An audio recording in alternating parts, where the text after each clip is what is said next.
Le ballon ovale et surtout ces jeunes ici à Fataoua à l'honneur. Yorana est bienvenue dans TNTV Sport pour leur direction Tautira pour la 14e édition du Mémorial Serge Watois. Cette course de V1 qui clôt pratiquement les courses de à Hoé ici à Tahiti. Une course qui a été remportée cette année par Manute Aouen au terme d'un combat acharné. C'est parti. Chaque année, les férus du Muay Thai, de la boxe thaïlandaise, se rencontrent vers la fin du mois de novembre côté Louis Babo Etamai, la salle Louis Babo Etamai à Fataoua, pour le Eitonui, un tournoi qui rassemble les meilleurs de la discipline. Oriano Tefao a assisté pour vous à ce grand tournoi. Ces muscles saillants que la trentaine de candidats au titre de Monsieur Culturisme de Tahiti ont défilé sur une scène d'un nightclub de Papeete pour cette édition 2013. Il aura fallu déplacer des montagnes pour obtenir le titre tant convoité. Reportage. À notre invité de la semaine, en l'occurrence Yohana Teup-Ohuitua, vice-président de la Fédération tahitienne de rugby, mais également responsable de tout ce qui est jeunesse au niveau rugby. Yorana. Pourquoi avoir mis en place justement un plateau de jeunes comme ça? En fait, le plateau de jeunes, ça a permis en fait pour nous, les responsables de club, de pouvoir renouveler en fait nos joueurs. Et aujourd'hui, en fait, était l'occasion de terminer le championnat des jeunes, donc en l'occurrence de la catégorie des U13, U15 et U18. Il y a eu combien de tournois justement pour arriver aujourd'hui à ces finalités? Il y a eu en totalité donc 7 tournois qui s'est joué depuis février et on termine aujourd'hui au mois de novembre.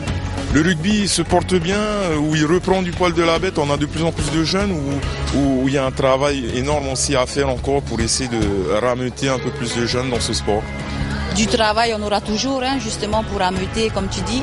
Je pense que le rugby aujourd'hui se porte bien, puisque, mis à part le plateau jeune que l'on a aujourd'hui, nous avons aussi le Tamari Rugby, qui est en fait un tournoi, enfin une rencontre que l'on met en avant en fait pour la catégorie des U9 à U11, et ouvert justement aux non licenciés, donc à tous les enfants. Et c'est ça qui permet de renouveler en fait et d'apporter du neuf dans le rugby.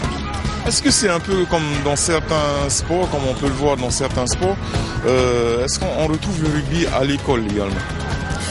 En tout cas au niveau de la fédération, donc il y a un projet qui commence à prendre forme, puisque la fédération, avec un responsable, donc commence à mettre en place au sein des écoles un partenariat, notamment avec, il me semble, tout ce qui est les écoles à caractère religieux. Enfin, grosso modo, on a combien de jeunes qui pratiquent ce sport, qui sont licenciés en rugby?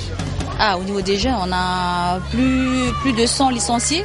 Donc, puisqu'on a à peu près 3-4 clubs qui s'engagent dans pratiquement tous les tournois qu'il y a eu cette année. Quel est pour vous, quel est pour eux surtout, pour ces jeunes, leur avenir? Dans le rugby, déjà, un jeune peut évoluer puisque la fédération aussi met en place des conventions justement avec des équipes de l'extérieur, notamment en France. On a à peu près 10 jeunes qui évoluent maintenant à l'extérieur, à Agen ou à Grenoble et bien d'autres équipes en France. Donc c'est très prometteur en fait pour nos jeunes. Et le sport, en l'occurrence le rugby, permet justement peut-être de sortir de et de les insérer socialement.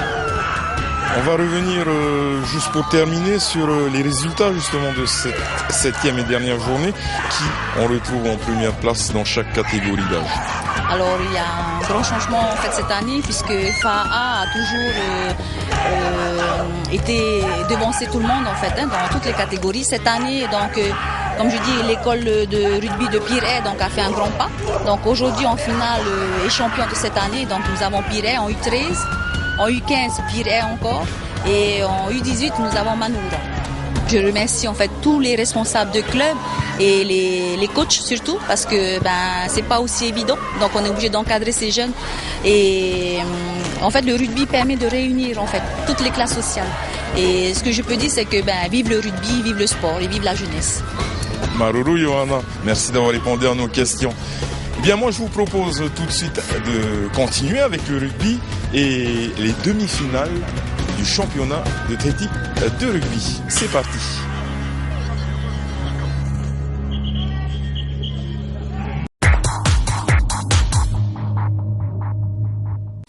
Le carré final des championnats de Tahiti de rugby opposait en premier lieu le leader de la phase qualificative, FAA Rugby au RC Punaauia.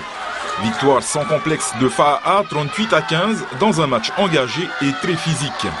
C'est plutôt les 3 quarts qui ont fait la différence et on a quand même subi un peu de vent vis-à-vis du paquet. Bon, quand même ça a été un peu violent quand même ce soir.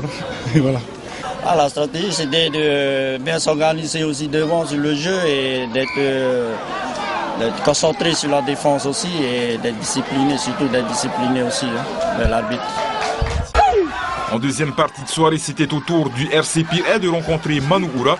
Malgré la forme évidente des sociétaires de Paia, Manuura s'incline en donnant du fil à retordre tout de même au bleu orangé de Pirée.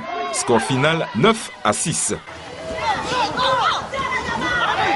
Qui de FAA Rugby ou du RC Pirée deviendra champion de Tahiti 2013? Réponse samedi prochain 30 novembre à 20h au stade de Fataoua.